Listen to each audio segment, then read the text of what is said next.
Olá, boa tarde a todos. Eu sou Cristina Brentano. Agradeço a todo mundo que está participando desse webinar e especialmente a GRI pela confiança e pelo desafio de me colocar a coordenar um tema que é de extrema relevância para a gente que está envolvido em produção de relatório anual. Tá?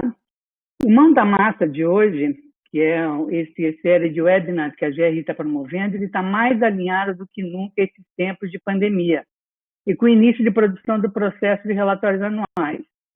O objetivo hoje aqui é discutir como que a Covid-19 está influenciando a materialidade das empresas e se é o caso de se refazer um processo todo para identificar que tópicos que devem ganhar relevância na elaboração dos relatórios desse ano e no processo sobre gestão da materialidade dos temas de sustentabilidade da empresa.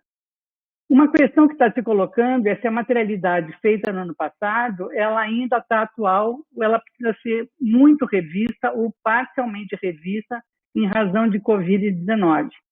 É isso que o pessoal que vai participar desse webinar, da Deloitte, da KPMG, da Report e do Santander vão abordar.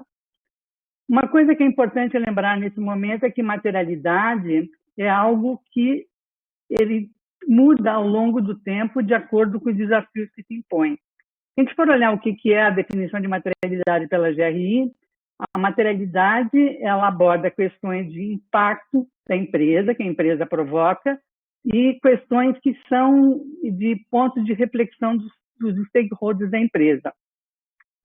E a materialidade é um dos 4 princípios da GRI para a definição do conteúdo. Ela vai junto com engajamento, inclusão de stakeholders, o contexto da sustentabilidade e a completude. Então, não tem como fazer materialidade sem considerar inclusão de stakeholders, sem considerar o contexto de sustentabilidade e sem considerar a completude, ou seja, até que ponto vai ser abordado e com qual profundidade esses temas que têm impacto ou que são de percepção dos stakeholders. Então, para começar esse nosso trabalho aqui, eu vou pedir daqui a pouco entrar a Luzia Hirota, que ela é analista de questões de ESG no Santander Asset Management. Tá? Então, eu vou pedir para a Luzia começar agora a fazer uma avaliação, considerando se na avaliação dos riscos empresariais tem crescido esse conceito de cisnes negros, ou Black Swan, que são eventos de baixíssima probabilidade, porém de impacto extremamente elevado sobre o resultado das empresas.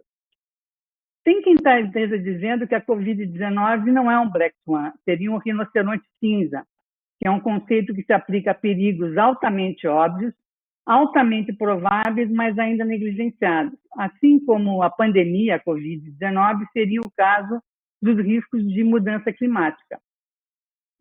O risco de pandemia não é novo. A gente pode lembrar que o Bill Gates, naquele TED que ele fez em 2015, abordou o risco de uma pandemia.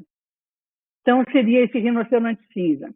Eu queria ver com a Luzia o que ela acha, se esses riscos podem virar uma realidade cara e assustadora da noite para o dia, puxar outras crises, como crises humanitárias, e se eles estão sendo considerados cada vez mais e como estão sendo considerados pelos investidores para poder avaliar temas sociais, temas ambientais e temas de governança, que são questões que foram colocadas em xeque em várias empresas nessa época da pandemia. Poderia, então, agora entrar a Luzia falando sobre isso? Oi, Cris, boa tarde a todos.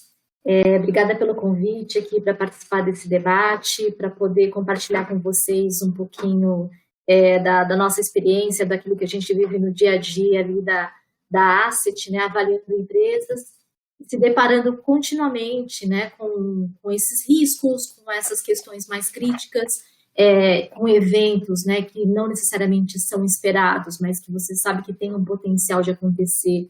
E quando ele acontece, né, o prejuízo ou as consequências são bastante significativas, né? Você mencionou da questão de Black Swan, já se fala em Green Swan, né? Ou seja, aqueles impactos em relação a questões ambientais, e os investidores estão olhando bastante para a questão de mudanças climáticas, né, que é algo que deve acontecer, que deve ter impacto, e que é um grande desafio a gente conseguir avaliar a dimensão disso tudo e de que forma isso vai impactar nos nossos portfólios, seja na área de investimento, seja na área de financiamento, enfim, né, no mercado financeiro como um todo.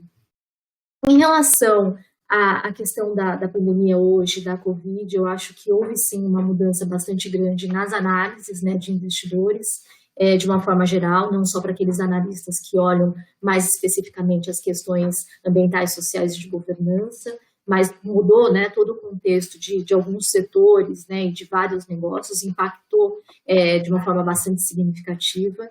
E mais especificamente nas questões ASG, eu acho que agora tem um olhar muito mais atento, principalmente para as questões sociais. Então, questão de saúde e emprego, né, para alguns setores ela tem sido bastante importante e o nosso olhar acaba realmente se voltando um pouco mais para isso, como as empresas basicamente estão respondendo a essas novas demandas, e questões de governança também, né, eu acho que esse é um ponto que a gente sempre acaba avaliando, é um ponto bastante crítico e que tem que ter um olhar sobre como a empresa está estruturando, né, a sua governança, qual é a capacitação das pessoas que estão lá, né, para lidar com esses grandes desafios, né, ou com esses eventos mais críticos e que podem acabar apresentando um risco, né, bastante significativo para as companhias e, consequentemente, para os investidores, né. Eu acho que tem as duas análises aí que devem ser feitas com bastante cautela, do ponto de vista da empresa e dos investidores.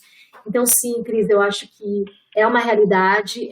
Existe um relatório de riscos globais, né, emitido pelo World Economic Forum, que eu acho que dá um pouquinho dessa visão macro, né, dos riscos potenciais, e a gente tem observado que cada vez mais os riscos, né, do ponto de vista de meio ambiente, eles estão cada vez mais presentes.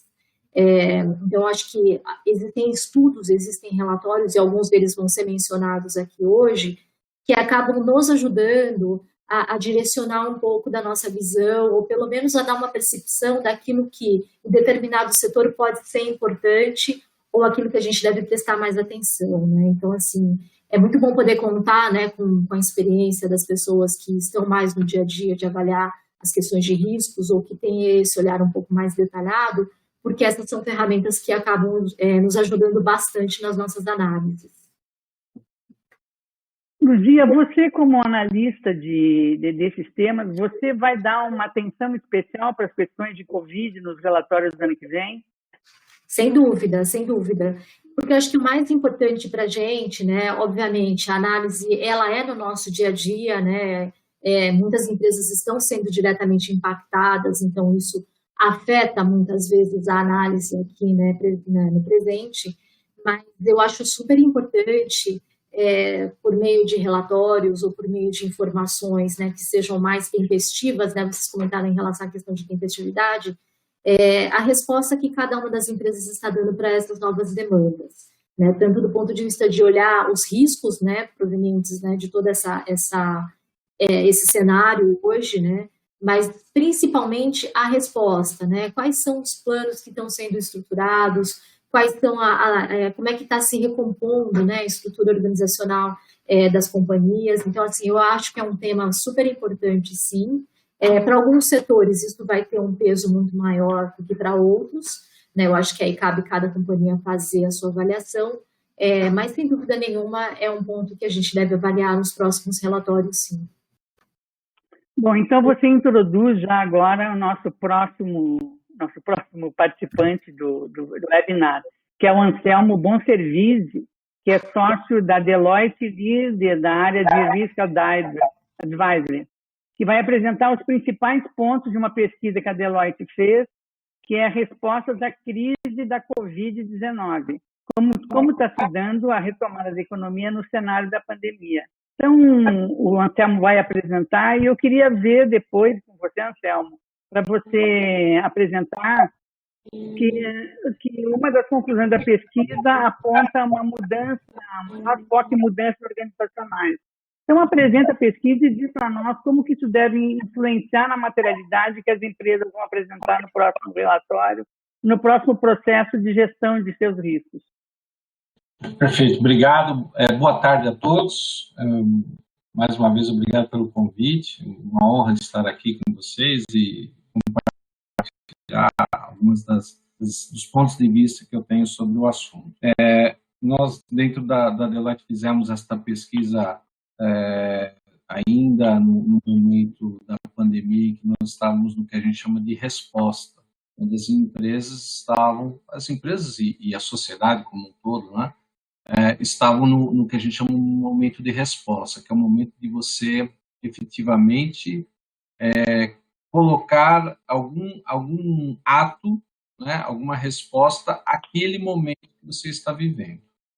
Hoje, o segundo momento que nós entendemos que nós já estamos é um momento de recuperação, é um momento que ele, logicamente, não pode se descuidar do que nós já passamos para não retornarmos, não retrocedermos nas nossas ações, mas a gente precisa seguir em frente. Então, hoje, o momento, se puder passar um próximo slide, eu não sei como é, acho que eu não consigo aqui, né? Por favor, sim. Obrigado. Então, num primeiro momento, as empresas passaram a responder aos seus problemas, agora nós estamos num momento de recuperação, e o fato é que durante este momento de resposta, as empresas, nós conseguimos elencar aí alguns dos pontos que as empresas mais se preocuparam. Nós vimos que mais de 60%, ou seja, todas elas, de alguma forma, tiveram altos impactos e tiveram que responder isso de uma certa... com uma intensidade muito grande, e principalmente em gestão de pessoas foi algo que foi razoavelmente impactado, e a gente sabe disso, né? Por outro lado, me causa até um pouco de surpresa as pessoas responderem que, de uma certa maneira, 25% achou que sua cadeia de suprimentos e operações não foi altamente impactada. Eu acredito que essa resposta deva mudar nos próximos meses, conforme a gente avança um pouquinho aí e passa a conhecer melhor aquilo que vai nos afetar, né? Eu vou já chegar lá. O próximo slide, por favor, eu vou só fazer... Esse aqui que eu acho que é o principal slide que eu gostaria de comentar, vou até pegar a carona um pouquinho no que a Luzia disse aí, eu vou fazer primeiro um parênteses, porque muitas das coisas que a gente está vivendo, as pessoas realmente não acreditavam que poderiam acontecer. Então, por exemplo, eu quando comecei minha carreira, a gente fazia perguntas assim, você tem um plano de contingência? E se pegar fogo na sua empresa? Aí todo mundo diz, mas aqui nunca pegou fogo, esse problema a gente não tem. Então, a negação do problema é sempre uma coisa, acho que, do ser humano, e a gente percebe que sempre que a gente coloca a possibilidade de ter uma catástrofe qualquer, as pessoas, teoricamente, são otimistas e acreditam que aquilo nunca pode acontecer. A pandemia está aí, dentro do relatório de riscos globais que foi emitido pelo World Economic Forum, por exemplo, tem a possibilidade de uma pandemia cibernética que poderia afetar o mundo inteiro como um todo e realmente estaríamos com problemas operacionais muito grandes também. Essa pandemia é uma pandemia de saúde, é uma pandemia que realmente afeta a vida das pessoas. E aí, como é que as empresas se comportaram nisso, né? Nós vimos que várias delas se engajaram. Então, tivemos esclarecimento, tivemos doações tanto de alimentos quanto de dinheiro, que muitas vezes estão correlatas as coisas, porém tivemos alguns outros tipos de iniciativas, que foram um ajuste no portfólio de produtos para atender às necessidades da sociedade. Algumas empresas passaram a produzir ventiladores, máscaras e assim por diante. Outras se juntaram no trabalho pro bono, dedicado principalmente a arrefecer um pouquinho a pandemia, e outras tantas da área de saúde se envolverem em projetos de pesquisa e desenvolvimento de tratamentos, vacinas e assim por diante. É lógico que essas iniciativas, algumas delas são pontuais, outras são perenes. Quando a gente fala de materialidade, para mim, a gente tem que falar de coisas mais perenes, coisas que realmente possam mostrar que a minha empresa tem essa preocupação. Não pode ser algo que eu decrete hoje e amanhã eu mude de ideia. Então, acho que essa questão tem que ser muito bem elaborada e debatida internamente para que você possa fazer. E aí, olhando o histórico das coisas, a gente teve o episódio das Torres Gêmeas, que causou uma série de mudanças no mundo. Quando a gente vai no aeroporto, a gente sente isso na pele, né, essa questão de segurança. A pandemia também vai mudar os nossos hábitos, vai mudar os nossos costumes e os nossos comportamentos para sempre também. Eu não acredito que isso vai acabar assim que eventualmente nós tivermos uma vacina. Isso vai permanecer por algum tempo da sociedade, não tenho bola de cristal, mas é algo que eu acredito. E nós tivemos alguns exemplos em que empresas se portaram mal nesse período e empresas que se portaram bem nesse período. Não vou citar nomes para não causar celeumas, mas o fato da vida é, as empresas que se comportaram mal, eu vejo que elas vão carregar esse estigma por muito tempo. E as empresas que se comportaram bem também vão carregar esse estigma, só que positivo, por algum tempo. Só que tem que continuar fazendo. A gente sempre disse e sempre viu vários estudos mostrando que as empresas que estão no ISA, as empresas que estão que têm governança, etc., normalmente têm desempenho superior às demais. Eu acredito que num curto espaço de tempo isto vai mudar para algo do tipo: as empresas que não têm um senso de propósito podem ver os seus negócios definhar rapidamente. Então, considerando a pandemia, que foi um grande acelerador dessa questão, e eu colocaria junto com a pandemia algo, uma conjugação dos astros aí, que foi, por exemplo, a carta do CEO da BlackRock, alertando para o senso de propósito que as empresas devem ter, ou seja, o próprio investidor chamando a atenção. Eu acredito que a própria sociedade agora cobrando isso, quer dizer, nós temos os principais stakeholders envolvidos aí podendo mudar a história e acelerar algo que efetivamente talvez demorasse algum tempo para a gente colocar em prática. Então, a minha visão é esta, ou seja, a pandemia veio para acelerar essa questão da materialidade, que ela é dinâmica e vai ficar ainda mais dinâmica, ela vai passar a fazer parte de uma forma mais impactante de reuniões do board das empresas, da própria estratégia das empresas, e os relatórios de sustentabilidade precisam estar atentos para capturar isso, e não só capturar, mas também mostrar que a prática daquilo tem sido positiva. Vou parar por aqui, porque senão esse assunto dá para falar o dia inteiro. Então tá, então vamos seguir, depois a gente volta, que você tocou num tema que é extremamente relevante, eu acho, nesse momento, de que a materialidade é dinâmica, de que o processo de identificação de materialidade não é mais uma coisa para ser feita a cada 2 anos, a cada 5 anos, ou a cada vez que muda o negócio da empresa, mas a cada vez que o contexto muda, então ela tem que ser dinâmica, para trazer agora, para pedir para o Estevão Pereira, que é diretor da Report, apresentar uma pesquisa que foi feita pela Report este ano com várias empresas brasileiras para saber como que o relatório de 2019, quando a pandemia não existia ainda, não estava se prevendo nada disso, não tinha acontecido, mas os relatórios de 2019, alguns deles já abordam de alguma forma a Covid-19. Então, Estevão, o que foi essa pesquisa e que resultados ela chegou e o que ela aponta de que deve mudar na materialidade dos relatórios de 2020 que vão ser publicados em 2021?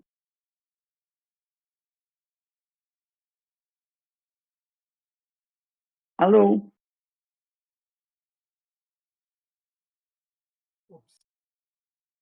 Obrigado, Cris. Boa tarde, pessoal. Agradecer a Glaucia e ao Denis que estão tocando esses webinars. Bem, sobre a pesquisa que a gente fez. O nome da pesquisa é Sustentabilidade em Tempos de Pandemia. E a gente, na verdade, olhou pela perspectiva do relatório. Usando como base de dados os clientes da Report, o Relato Explique da B3, signatários do Pacto Global e a base de dados da GRI, a gente identificou 694 empresas.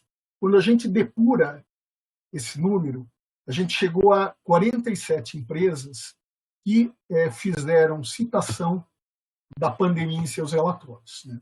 Essa primeira parte, então, como a Cris falou, a gente olhou para trás, né, os relatórios de 2019, e a gente fez uma segunda parte, a gente enviou um questionário, 45 empresas responderam sobre como eles vão lidar com a pandemia no próximo relatório. Você pode passar, por favor?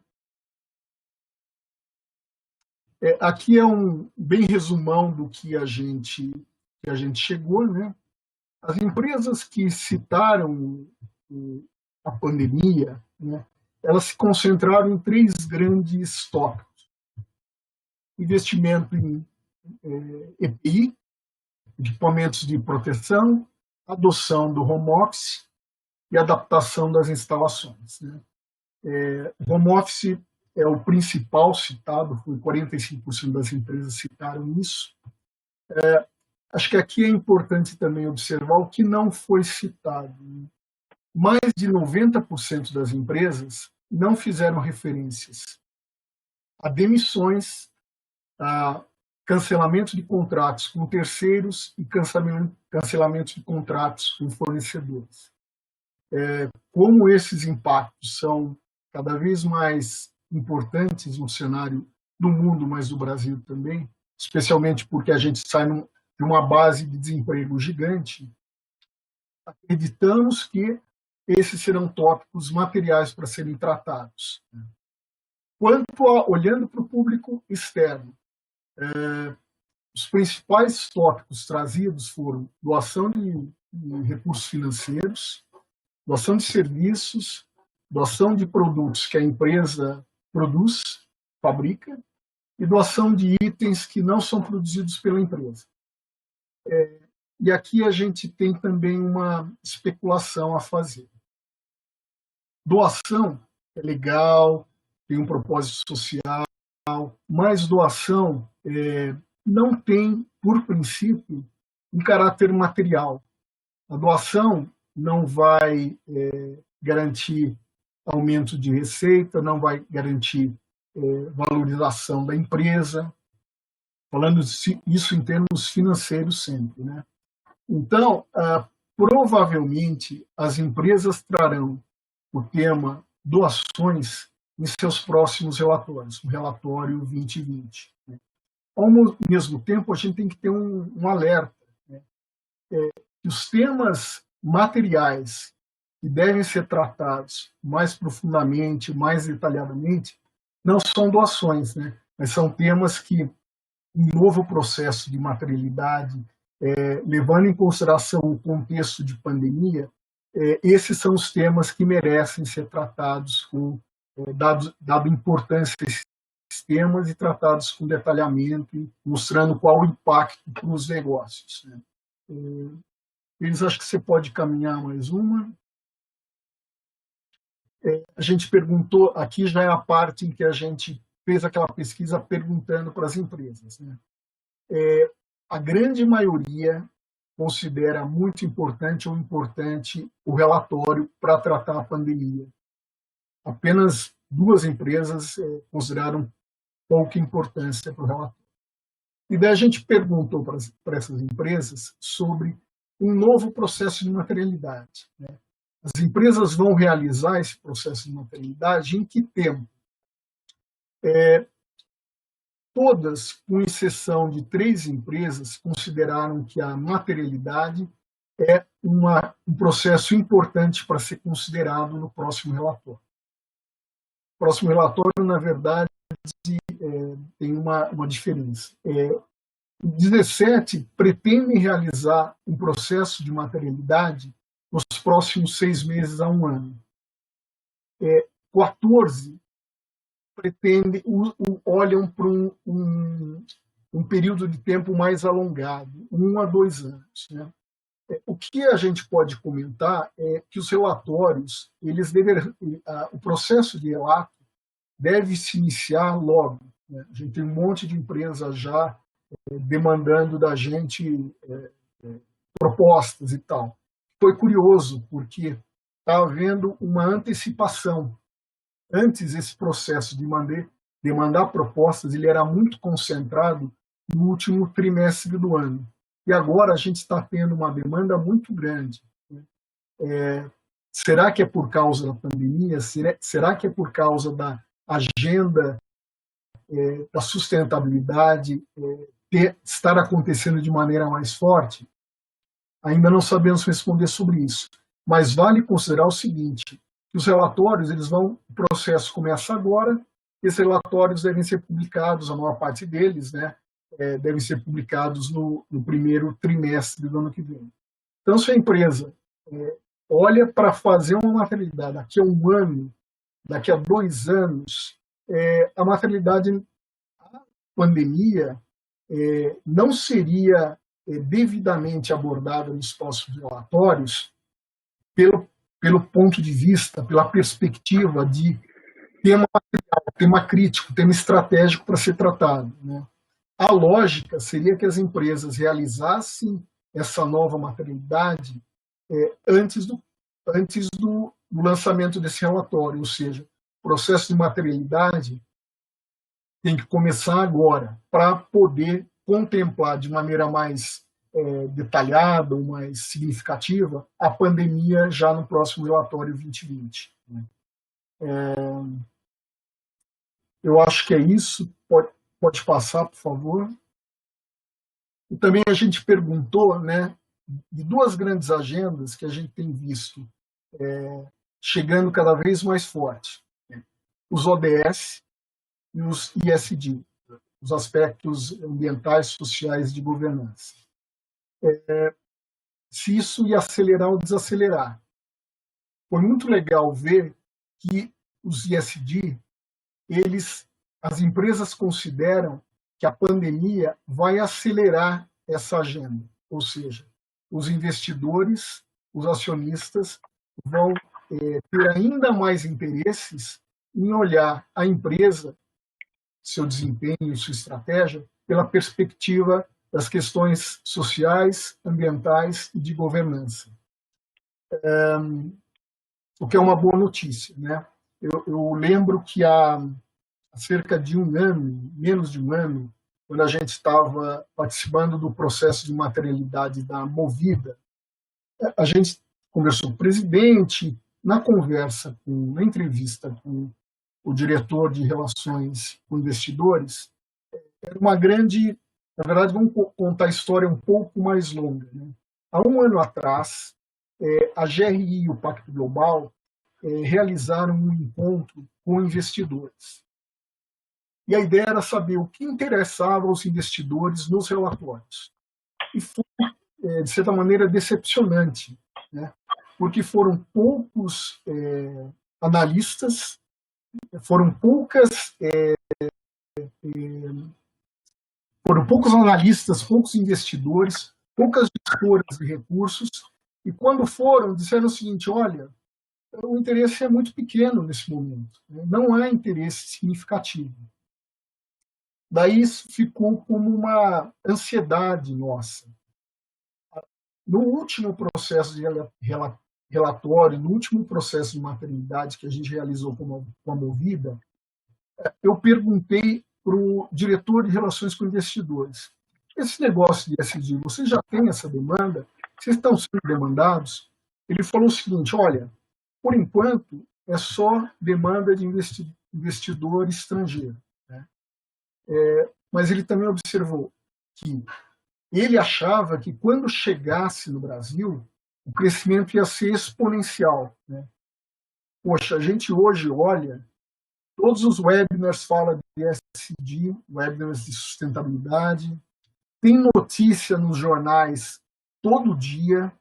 Então, a gente vê que aquele movimento está realmente tendendo a ser exponencial agora, né? O que é uma boa notícia, e essa pesquisa aqui reforça, né? Se acredita que eles vão acelerar. E outra agenda que já era mais presente, já era mais comum nas empresas, é a agenda dos ODS. E também há uma percepção de que haverá uma aceleração. Embora a maioria ali diga que não vão acelerar a agenda. Mas se a gente considerar que os ODS já estavam muito presentes nos relatórios das empresas, nas abordagens de sustentabilidade das empresas.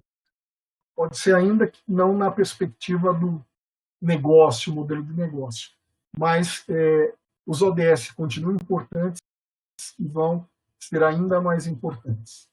Eu acho que, de maneira geral, é isso. Acho que bola contigo, Cris.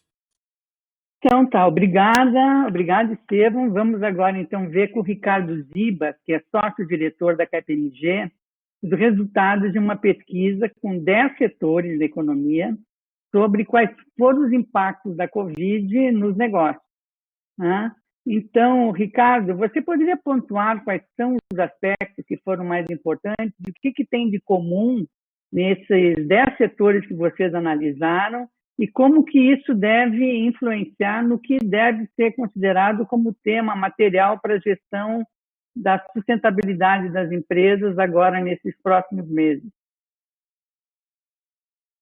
Sim, claro. Bom, primeiro, boa tarde a todos. É um prazer estar aqui com vocês, falando aqui entre amigos, né? Esse grupo aí tão seleto. Bom, quando me convidaram, o desafio era justamente você falar de vários setores que são super heterogêneos, né, entre si, e tentar achar algum ponto comum. Então, na verdade, o que eu trouxe para vocês aqui é um único slide, tá? Quem tiver mais curiosidade, tem realmente aí por setor, né, nós temos aí em torno de 10 setores, mas a minha ideia aqui é resumir isso até para que a gente possa debater um pouco mais aí sobre os findings aí que nós temos, né? Eu queria só começar dizendo o seguinte: nós dividimos os vários setores pensando aí como seria a questão da retomada também, né? Então, vocês podem ver que nesses 4 grupos que estão aí, o primeiro deles é um grupo que a gente chamou de grupo de crescimento, ou seja, são aqueles setores, aquelas empresas que mesmo nesse cenário de pandemia tiveram aumento de receita, aumento de clientes, ou não sofreram tanto por conta da situação, né?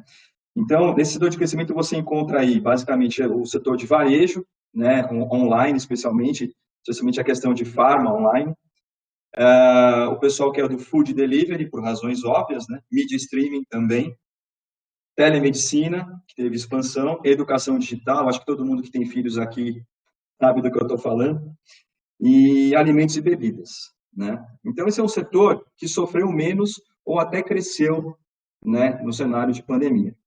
Depois você tem outros setores que a gente entende que eles vão voltar de forma mais rápida do que outros, que a gente chamou do pessoal do retorno ao normal.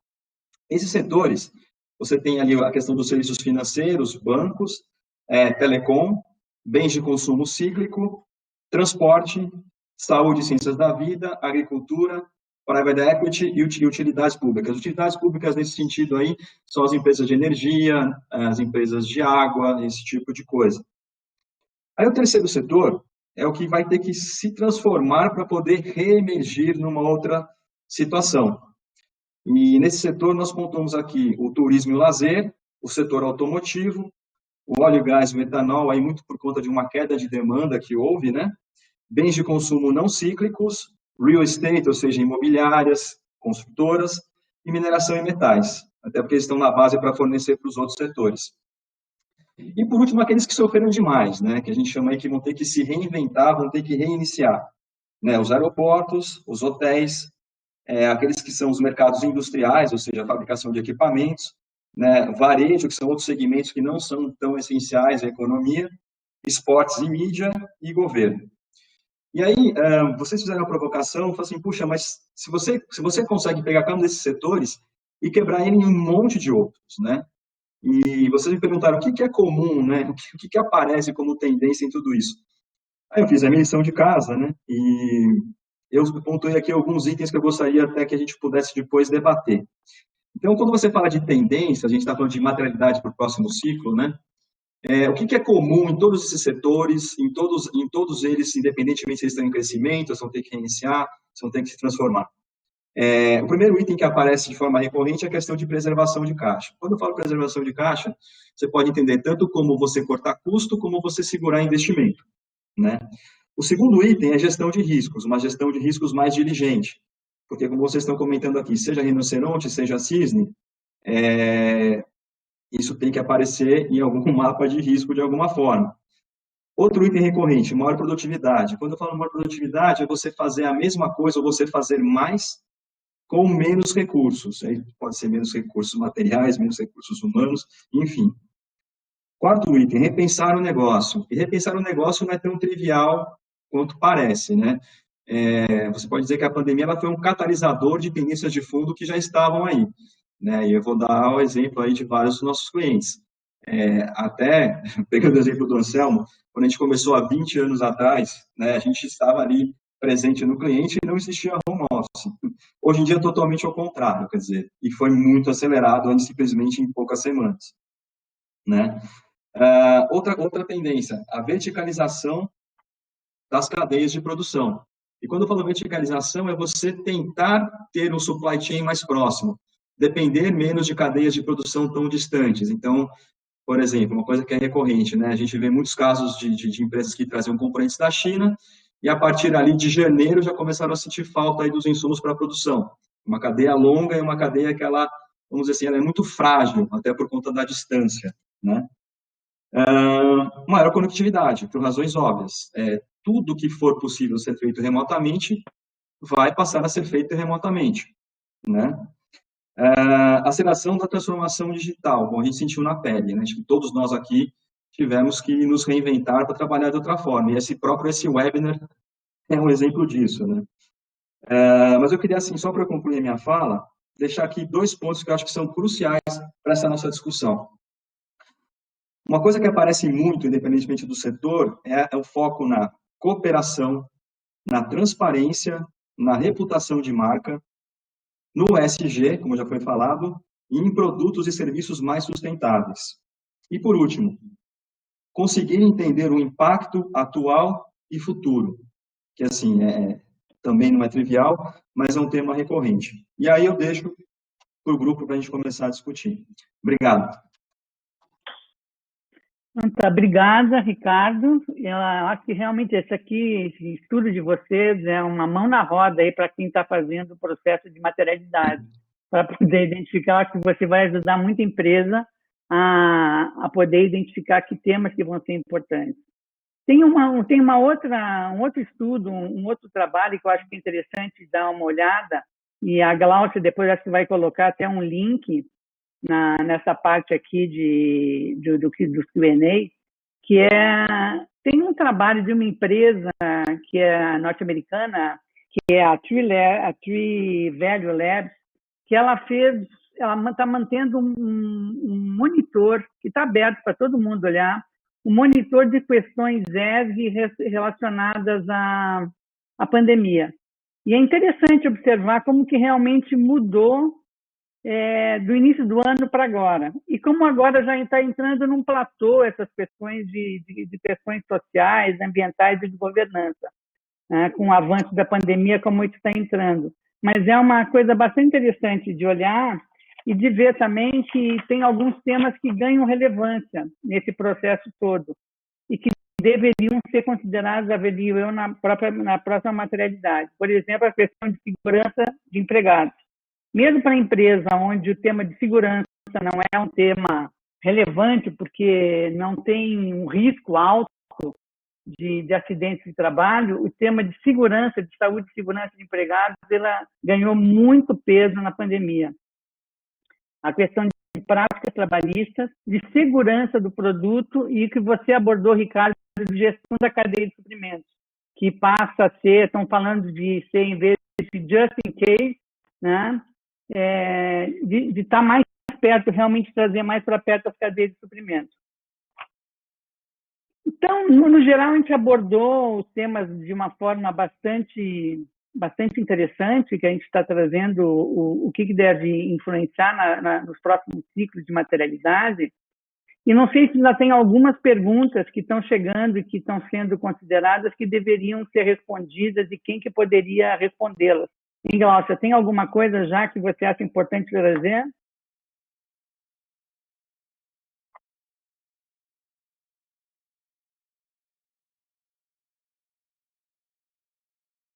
Se não tiver, eu tenho algumas questões que a gente poderia já levar. Cris, Eu já Claro. coloquei naquele, sabe aquele grupo de WhatsApp que nós temos do webinar? Sim. Já tem Uhum. algumas perguntas ali. Ah, beleza. Deixa eu olhar lá, então. Pois- Deixa eu ver aqui. Vamos ver aqui. Tem uma pergunta aqui se existe diversas formas de definir a materialidade. O que não pode deixar de ser feita? Consulta direta aos stakeholders, engajamento presencial, inclusão dos ODS na análise? Não sei se alguém quer responder, ou eu posso responder. Eu vou responder, se alguém quiser complementar depois, por favor. Tá?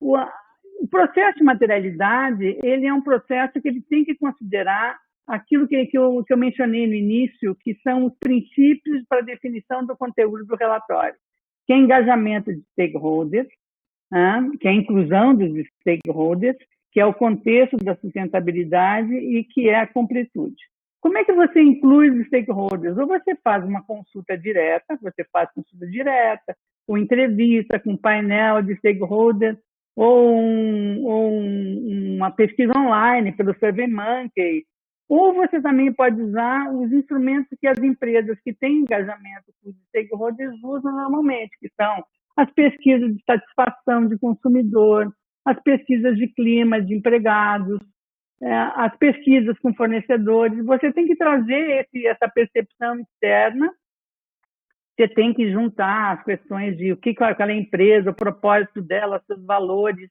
o contexto que ela está, o que o setor discute. Então, é um processo que cada empresa tem que ver como a melhor forma de fazer. O que não pode deixar de ser feito é fazer. É avaliar, comparar e ver se está respondendo às demandas que a empresa está recebendo.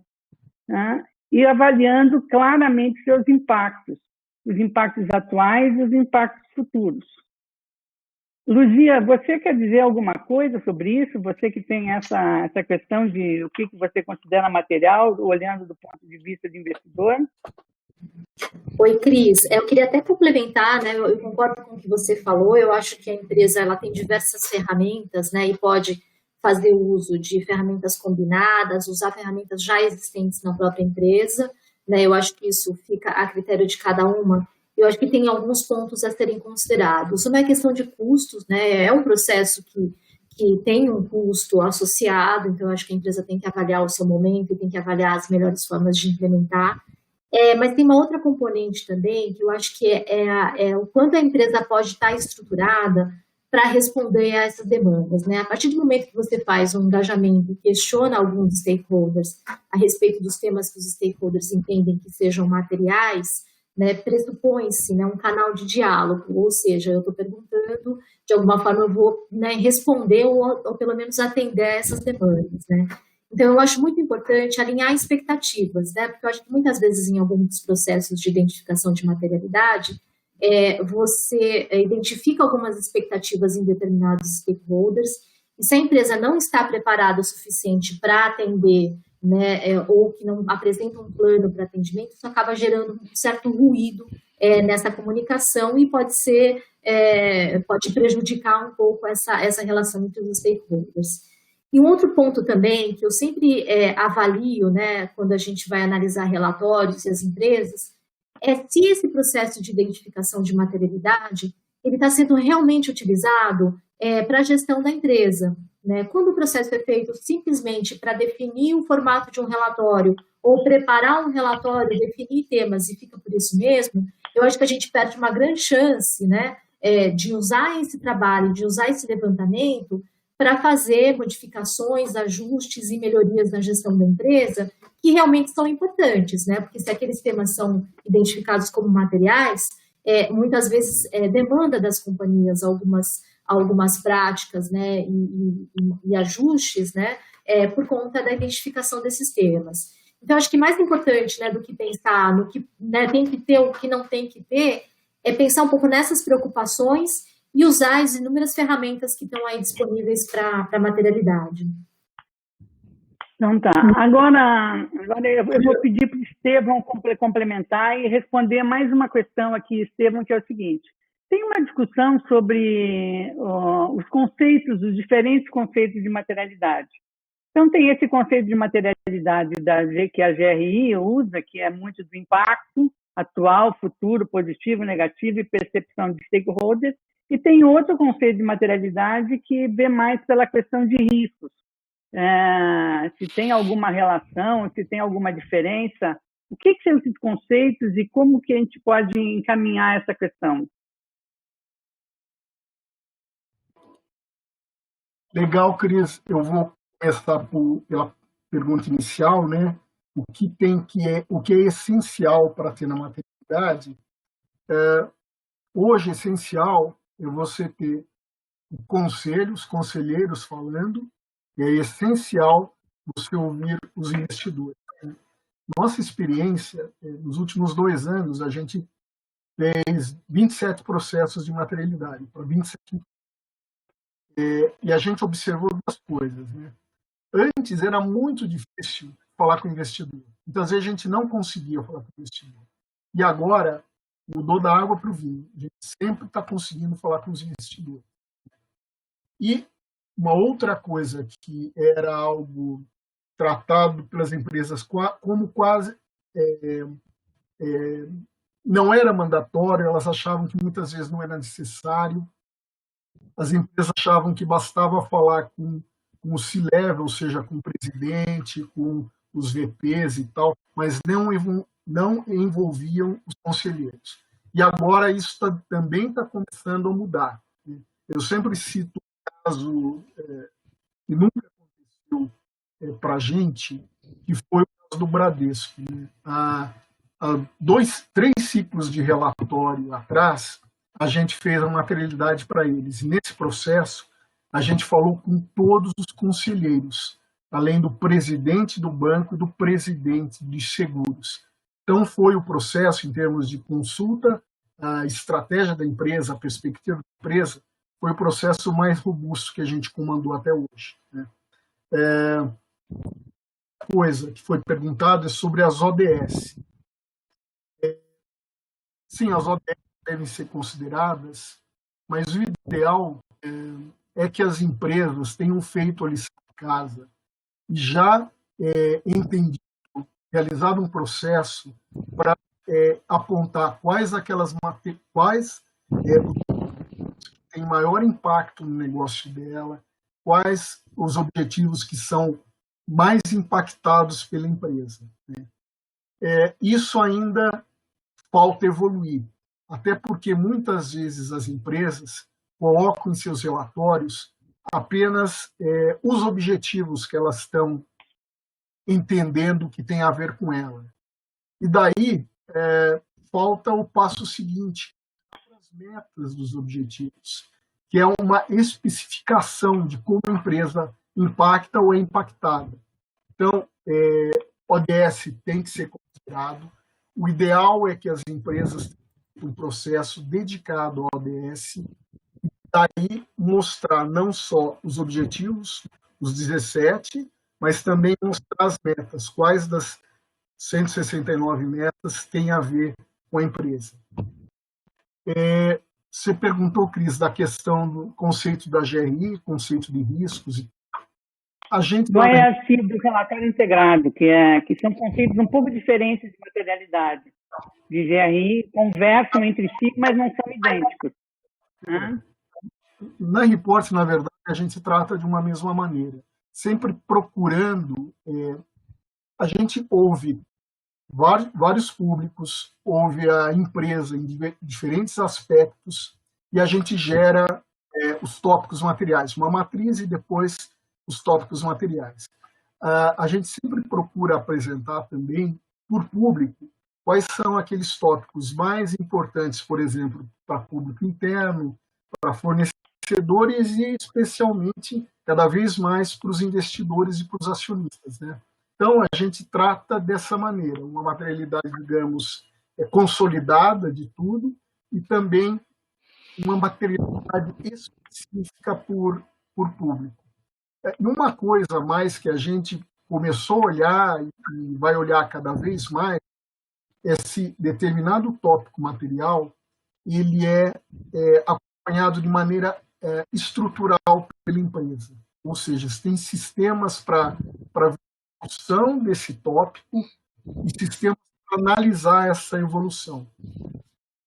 Isso acho que até foi citado, estudo que a Gláucia também compartilhou conosco, né, Gláucia, do Fórum Econômico Mundial, que falava, ok, esses sistemas são materiais, mas o que a empresa faz sobre acompanha, ela apenas sabe que descobre algo e menciona isso no seu relatório. Mas o que ela faz para acompanhar? Qual é a gestão que ela faz? Eu acho que é isso, Cris. Não, perfeito. Agora, tem uma questão que eu encaminharia para o Zibas e para o Anselmo, para o Ricardo Zibas e para o Anselmo, que tem bastante a ver com as pesquisas feitas pela Deloitte e pela KPMG.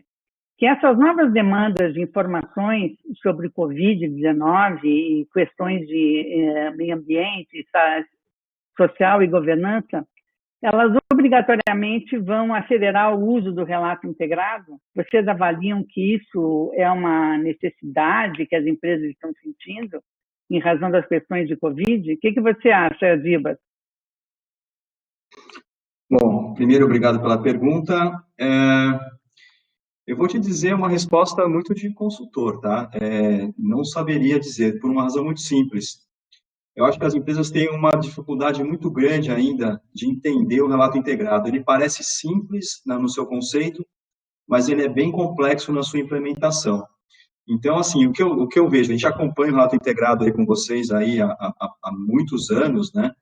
E eu vejo, por exemplo, eu faço parte de um grupo de reporte que chama-se Better Reporting Initiative, e eu comparo, tudo bem que tem países que isso já é obrigatório, usar relato integrado e tudo mais, mas eu vejo que nós aqui ainda estamos aí com uma série de dúvidas e patinando em uma série de temas.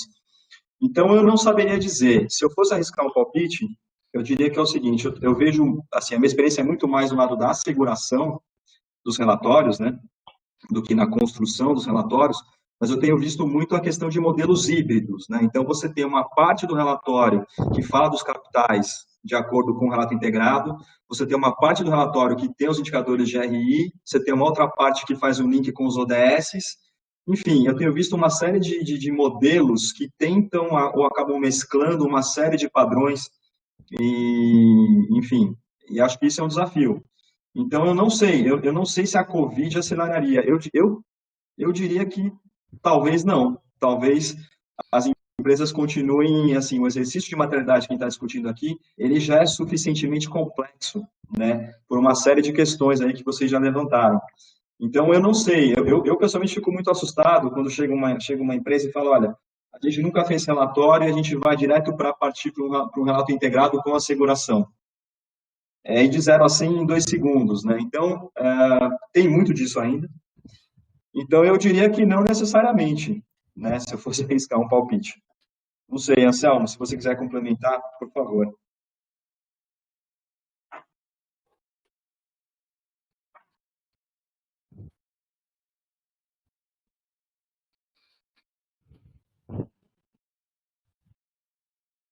Anselmo, você complementa alguma coisa sobre se as questões essas de Covid e as respostas que as empresas estão dando, elas levam obrigatoriamente a fazer um relatório integrado?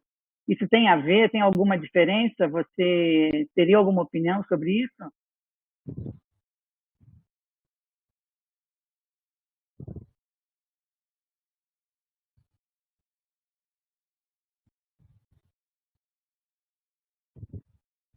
E nós estamos nos tempos de tecnologia. Eu vou passar, então, para uma outra questão e vou pedir para o Denis, que está aqui no suporte todo a esse nosso trabalho,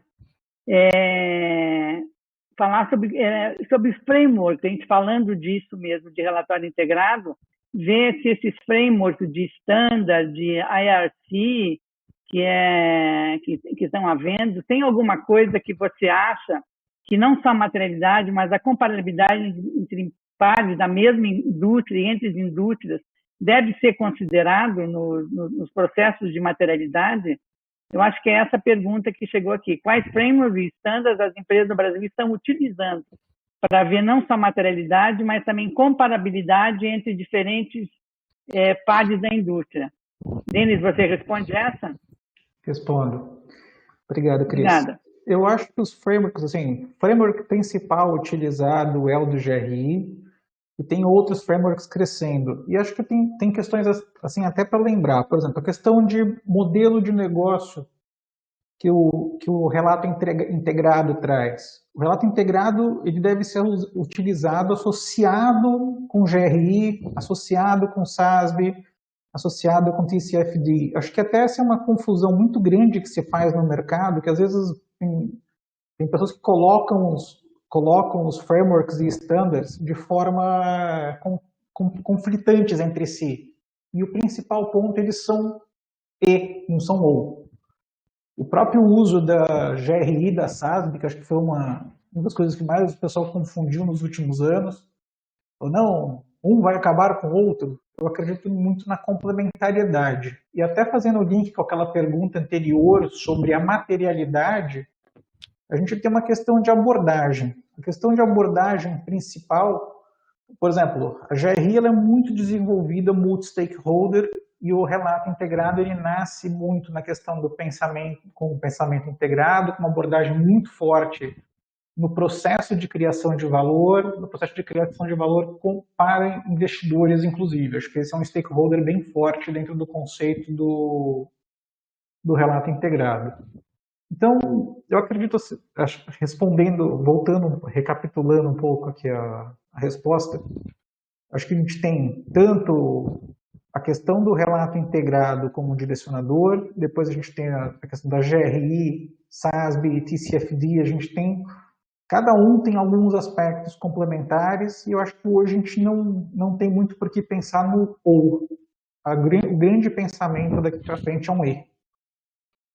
Eu acho que até a própria resposta do Estevão foi muito boa, né? Que ele falou, eu não segmento minha materialidade falando de relato integrado ou GRI.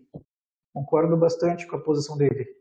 A materialidade ela é integrada. Até se você olhar do ponto de vista da materialidade na contabilidade, ela tem que conversar. Ela conversa. Por quê? Porque são os aspectos efetivamente mais relevantes, mais impactantes no financials. Eu gosto muito de uma frase de um SEO do IRC que não existem indicadores financeiros e não financeiros. Existem indicadores financeiros e os pré-financeiros. Se o indicador é material, se um tema é material, ele é um tema que ele vai ter impacto financeiro no médio e no longo prazo. Ok, obrigada, Denis. Aqui tem uma pergunta que acho que tanto Luzia quanto Zibas e Anselmo podem responder. Quais são os sinais de que um processo de materialidade foi feito de forma superficial, de que ele realmente não está alinhado com o que são as prioridades do negócio, as prioridades da empresa? Como é que você identifica isso, Luzia? Oi, Cris. A gente consegue identificar lendo o próprio relatório. Muitas vezes, o conteúdo do relatório ele não está diretamente conectado com os temas materiais identificados. Então, isso a gente costuma focar bastante nisso. E a gente usa também outros relatórios, outras fontes de informação para tentar conectar, né, essas informações. Então, por exemplo, no formulário de referência existe todo um capítulo para identificação de riscos, né? E riscos normalmente são temas que são materiais para as companhias. Então, assim, buscar essa conexão entre o que está sendo apontado dentro de um formulário de referência, por exemplo, e o relatório de sustentabilidade, é uma outra forma da gente conseguir identificar. E eu acho que como a gente avalia, né, empresas continuamente, ano a ano, existe uma percepção da evolução também dos temas. Então, se em um determinado ano a empresa reporta temas materiais e no ano seguinte são outros temas, ou você não tem uma resposta para aquilo, a gente consegue identificar que não necessariamente aquele levantamento ele foi realmente incorporado na gestão das empresas. Tá. Gibas, você tem alguma coisa para comentar sobre isso? Você, fazendo a figuração do processo, você consegue identificar quando que foi realmente feito de uma forma muito superficial esse processo? Sim, como eu comentei lá atrás, né, o nosso papel está muito mais ligado ao processo de asseguração, né? Então, muitas vezes nós somos chamados até para participar como espectadores, né, do processo de construção de materialidade, né? Então, quando a gente participa do processo desde o início, é mais fácil você compreender por que certos temas foram abordados e outros não. Obviamente que isso não é possível em todos os casos, né? Então, quando isso não é possível, a gente sempre faz quando a gente recebe o relatório para fazer a seguração, a gente sempre também faz um challenge dos temas que são comuns ao setor, né? Porque existe uma tendência de que as empresas do mesmo setor tendem a ter temas materiais semelhantes, e depois a gente faz um outro challenge de temas específicos daquela empresa, né? Então, e aí entra um pouco o conhecimento que a gente tem do cliente, fatos relevantes que aconteceram e não foram comentados, nosso conhecimento sobre algumas coisas que deveriam ser reportadas, né, que a gente faz uma pesquisa extensa. E acho que um sinal importante é aquilo que a Luzia falou também, é a continuidade ou não de temas, né? Porque normalmente você aborda um tema material no ano e ele some no ano seguinte, sem uma resposta adequada, já é um sinal de que alguma coisa estranha está acontecendo. E da mesma forma, quando você tem muitos temas materiais, né? Se você tem lá dezenas de temas, muitos temas, dá a impressão que você também está com uma falta de foco, assim, que você não sabe exatamente o que é material e na dúvida meio que entra tudo, né? Então, acho que é um pouco dessa experiência. Então, o Anselmo tinha caído, não sei se ele retornou. Anselmo, você responderia essa questão também? De como que a gente assegura que o processo de materialidade é um processo robusto e que o relatório e que a gestão da sustentabilidade ela realmente vai contemplar o que é tema que vai fazer diferença?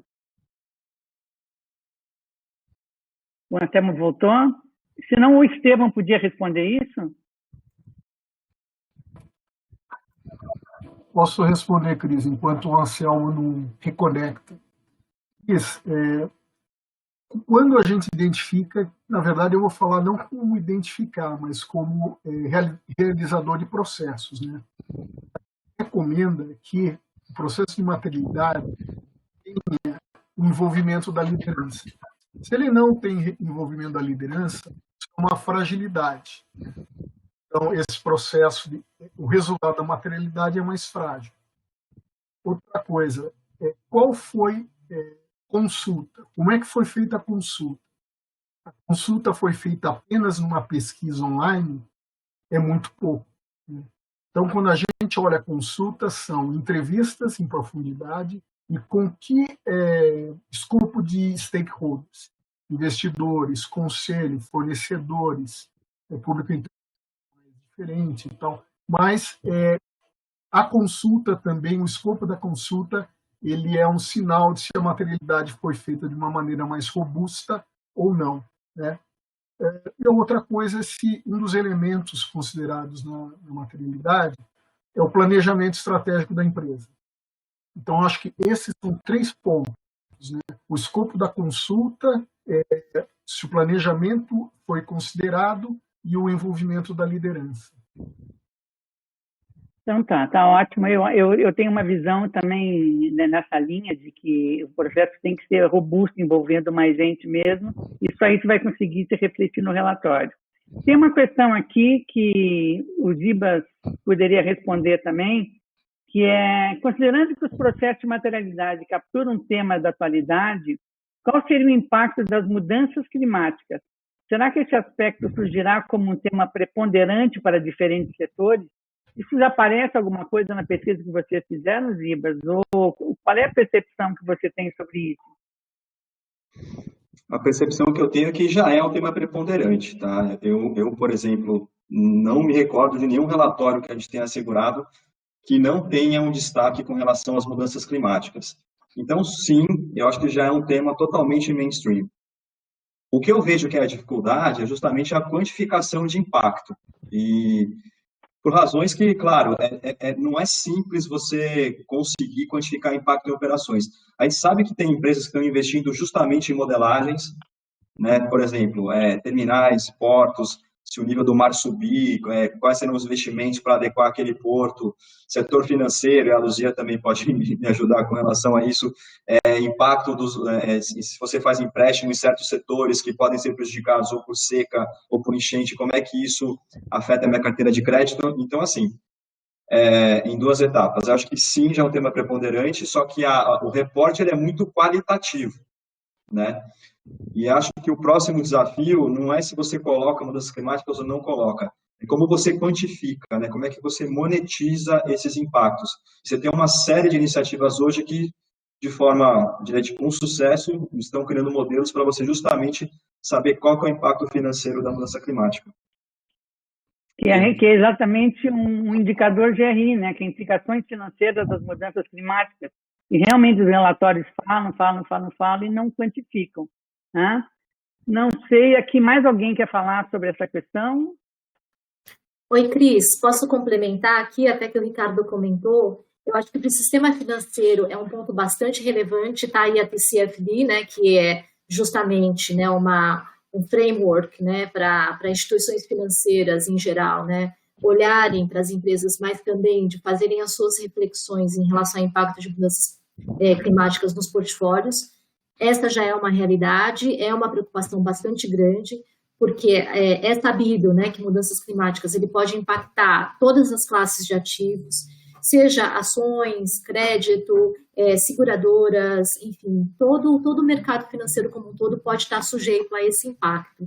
Então, é por isso que é importante que a gente também avalie, né, e quantifique, que é o grande desafio, né? Como o Sebas falou, eu acho que hoje a gente tem uma avaliação bastante qualitativa, eu acho que tem vários estudos para modelagem, para entender os cenários futuros, né, desses impactos, mas é ainda um grande desafio poder quantificar isso, né? Eu acho que a próxima são os nossos próximos passos aí nesse tema.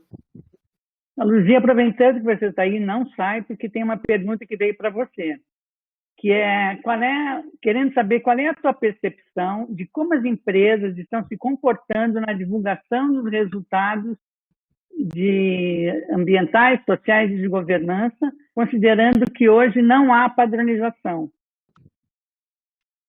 Pois é, Cris, esse é um baita desafio para a gente, né? E a demanda por informações padronizadas e de qualidade, ela cresceu, né, muito nesses últimos meses, né, por conta dessa necessidade de avaliações de empresas, né, de quantificação e de aplicação em portfólios, né, que tem a característica, né, de investir em empresas que têm um bom desempenho em sustentabilidade. E aí até fazendo parte, né, de uma asset global, né, o que a gente identificou dentro das análises, não só aqui no Brasil, mas na América Latina e no mundo todo, é que para a América Latina, as companhias, em geral, elas tendem a ter a um nível de transparência de reporting menor. Então, a gente consegue capturar menos esses dados e as avaliações ficam menos robustas, né? Porque a gente não tem o nível de transparência necessário e nem a padronização necessária, tá? Eu acho que a gente tem diversas referências, diversos estudos, como foi comentado aqui hoje, que é muito importante que sejam utilizados e que sejam publicados de uma forma, né, considerando todos os princípios da GRI, né, de equilíbrio, transparente, completude, né, e tudo mais. E eu acho que a gente ainda tem um grande gap, tá? E esse gap, ele tem sido um problema, porque a gente precisa, de fato, coletar informações e transformar isso num dado de qualidade para que os nossos gestores tomem decisões sobre investimentos, né? A decisão sobre investimentos, ela não pode ser feita de uma forma aleatória, ela tem que ser feita com base em dados robustos e em dados uniformes, né? E, de fato, a gente não tem isso hoje. Um exemplo é avaliar o rating, né, ESG de várias companhias, né, no mundo todo, por diferentes casas, né? A gente vê uma certa diferença significativa de análise, né, dessas agências de rating, né, ou por metodologia, ou por falta de padronização, ou por entender, né, por ter um contexto, né, diferente, né, de entendimento de cada empresa e cada região. Ou seja, a gente ainda tem um longo caminho, né, para melhorar tudo isso, mas olhando para o passado, eu acho que a gente evoluiu bastante E é super importante que a gente esteja debatendo isso agora. Então, tá. Tem uma outra questão que eu acho que vocês todos podem responder, que é como harmonizar posições conflitantes dos stakeholders nos processos de materialidade. Um grupo de stakeholders, de parte interessada, tem um peso, outro grupo tem peso diferente. Como que se harmoniza isso? Esteban, você teria como responder isso? Oi, Cris. Nos processos que a gente usa, digamos, fórmulas matemáticas lá que consideram pesos diferentes para os stakeholders, né? Mas esses pesos são definidos, né? Qual é o stakeholder mais importante ou não e tal, estão definidos junto com a empresa, né? Então, a gente faz isso. É claro que eu sempre lembro o case da Nike, né? Quando deu aquele boicote da Nike nos anos 90, que usava trabalho escravo, etc. E tal, os stakeholders universitários e tal, que foi de lá que partiu o boicote, não eram considerados os stakeholders tão críticos para a Nike, né? E no final das contas se mostraram. Então, apesar dessas conversas com as empresas, das análises que a gente faz e de dar pesos diferentes, né? Isso não é uma questão que não encontre problemas, né? A gente tenta minimizar isso, mas sempre pode ocorrer um caso como o da Nike. E depende também tudo de representatividade de stakeholder consultado, né? Porque uma empresa de consumo, de bens de consumo consumo direto com o consumidor, até você ter uma representatividade de consumidores numa pesquisa, num survey, você tem que ouvir milhares de consumidores e você não consegue ouvir, né? Então, o jeito de trazer isso para a materialidade realmente é ponderar, né? É poder fazer isso. E aí é possível fazer porque se vê a pressão que existe sobre a empresa, sobre uma questão ou sobre outra, né? Tem uma outra questão aqui que está sendo encaminhada para mim, que é completude. A questão é qual seria hoje um prazo realístico para avaliar os riscos futuros da materialidade. Seria um prazo realístico para fazer a materialidade, acredito eu. Para você fazer um processo bem feito de materialidade, você precisa pelo menos de 4 meses, né? Para poder fazer uma análise de fazer um benchmarking, de que está se falando no segmento, o que outras empresas estão trazendo, o que é que existe já nas consultas de consumidor, nas pesquisas, para você fazer isso tudo. Então, é um processo de uns 4 meses para fazer a materialidade. E para segurar a completude de aquilo, e aquilo vai ser extremamente bem abordado no relatório, é você ter um tempo de preparar realmente o levantamento das informações. Isso depende muito da maturidade da empresa. Não sei se o Estevam, a Luzia gostariam de complementar essa questão sobre completude e prazo. O prazo para avaliar os riscos futuros na materialidade. O risco futuro seria a questão toda de contexto de sustentabilidade, né? Isso. Quando vem uma questão de prazo, não apenas de prazo para elaborar uma alteridade com consistência e tal, existe uma outra reflexão que a gente está fazendo na Report, é sobre, existe uma materialidade, digamos, mais imediata, que é a empresa tratar os problemas que ela tem hoje. Existe uma materialidade menos imediata, que é olhar para os problemas ou para os impactos que a empresa vai ter daqui a 2 anos, digamos, né? Que não estão ainda sendo tratados pela empresa, gerenciados, mas que terão ser gerenciados num período não, digamos, imediato, né? Não é um período longo, mas não é para agora, né? Então, a gente está refletindo sobre esses impactos em 2 fases, o imediato e o não imediato. Tá. Tem uma pergunta aqui agora que chegou para a Ludia. Ludia, o que você sente falta no capítulo de cadeia de suprimentos nos relatórios e o que os investidores vão querer olhar, sobretudo após a pandemia? O tema fornecedores, ele é material para a maioria das empresas, não é? Deveria ser considerado? E o que os relatórios estão falhando no trazer essa cadeia de suprimentos? Olha, o tema de fornecedores é um que a gente olha para todas as companhias de uma forma mais abrangente.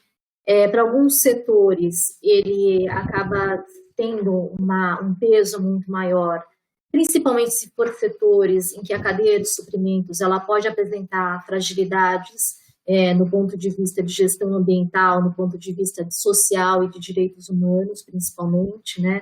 Eu acho que a gente ainda tem questões muito críticas, né, que devem ser abordadas, e esse é um ponto bastante sensível, né, para os investidores. Eu acho que violação à questão de direitos humanos é um ponto que, para a gente não consegue aprovar companhias que tenham algum tipo de envolvimento com questões críticas de direitos humanos.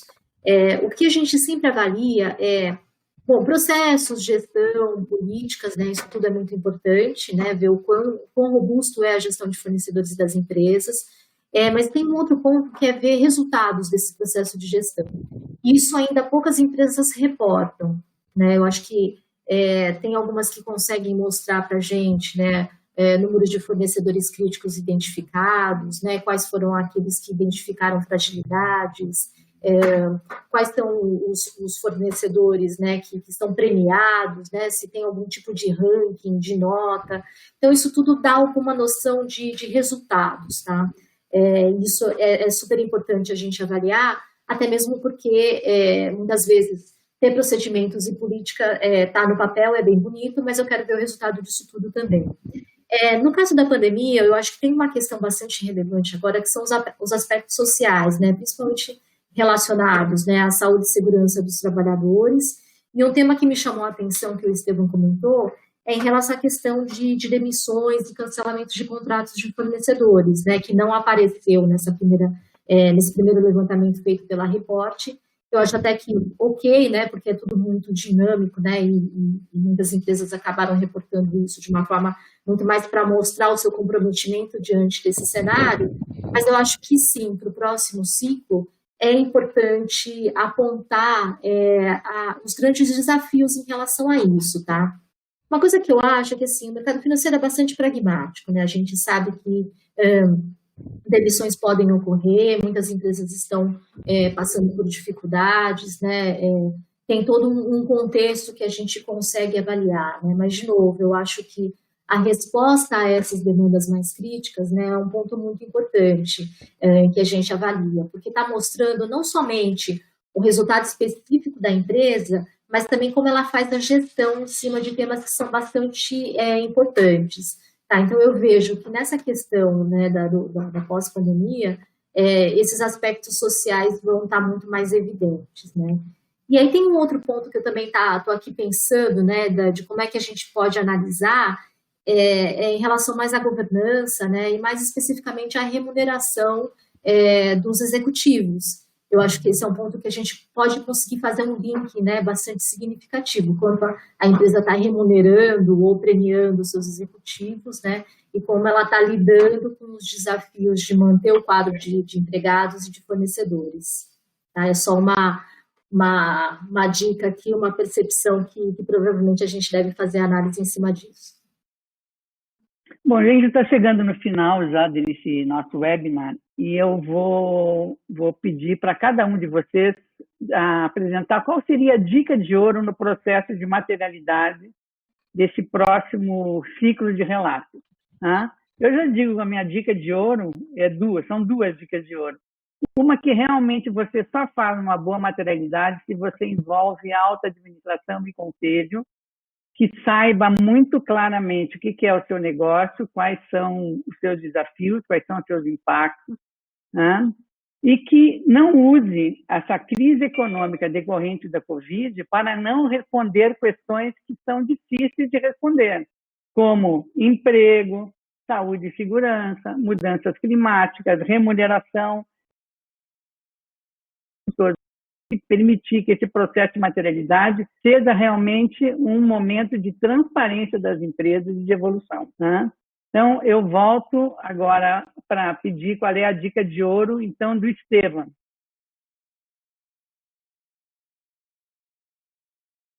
Cris, eu não tenho que falar nada, você disse tudo. Envolvimento da alta liderança e trazer essas questões que são materiais e que são complicadas. Eu acho que você matou.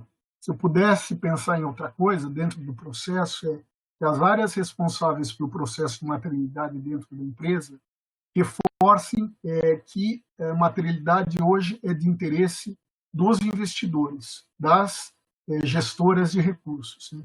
Eu acho que esse é um bom argumento para darem relevância internamente à materialidade. E como eu falei, concordo com a Cris, envolvimento da liderança e trazer as questões materiais mais difíceis de serem tratadas. Luzia, qual é a tua dica de ouro?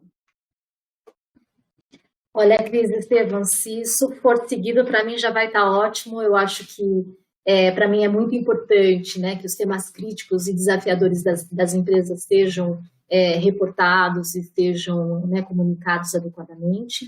E, assim, de novo, para mim, eu acho que uma dica importante aproveitem o processo, né, de materialidade, de identificação desses temas, e utilizem isso de fato, né, para fazer modificações internas, né, seja na gestão, seja em estrutura organizacional, seja na forma como vocês comunicam, né, com seus diversos stakeholders, né, usar de fato a ferramenta como uma ferramenta importante de gestão. Eu acho que muitas empresas acabam perdendo essa oportunidade, né, fazendo ou um processo superficial ou um processo que vai simplesmente para o relatório e pronto, e no fim acaba perdendo essa grande chance aí de fazer alterações, né, e modificações positivas, né, em busca de melhores práticas.